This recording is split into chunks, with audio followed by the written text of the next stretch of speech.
মোকাবেলা করতে হবে, শত্রু সাপেক্ষে আজাদির লড়াইকেও হেফাজত করতে হবে।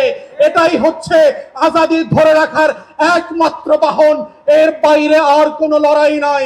এবং সেই লড়াইতে আমরা চাই নতুন করে আবার ইনকিলাব জিন্দাবাদ হয়ে ভারতবর্ষের আনাচে কানাচে থেকে হর্ষদ মোহানির ভয়েস থেকে আজকে যেভাবে হাদির কণ্ঠকে দিয়ে সারা বাংলাদেশ আত্মস্থ করেছিল, সেই ইনকিলাব আবার আবাবিলের মতো আসমান থেকে ফিরে আসবে।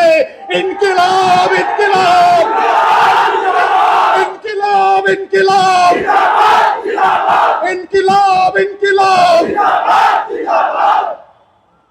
করে আপনারা তাদেরকে আশ্রয় প্রশ্রয় দিয়ে যাচ্ছেন, বাংলাদেশের সন্ত্রাসকে উস্কে দিচ্ছেন, বাংলাদেশের স্বাধীনতাকে প্রশ্নবিদ্ধ করার চেষ্টা করছেন।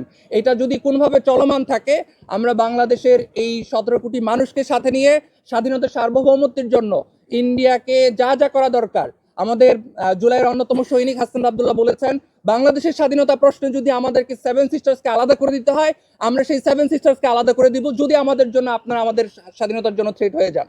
আমরা সব ধরনের স্বাধীনতা সার্বভৌমত্বকে টিকায় রাখার জন্য যত ধরনের বলয় থাকা দরকার, প্রতিবাদ থাকা দরকার, যে ধরনের বজ্রকণ্ঠ থাকা দরকার, আমাদের সেই সবটুকু শক্তি নিয়ে আমরা বলছি, আমরা আপনাদের এই দাদাগিরি, এই আধিপত্যবাদ, এই আগ্রাসন কোনোভাবে মেনে নেব না।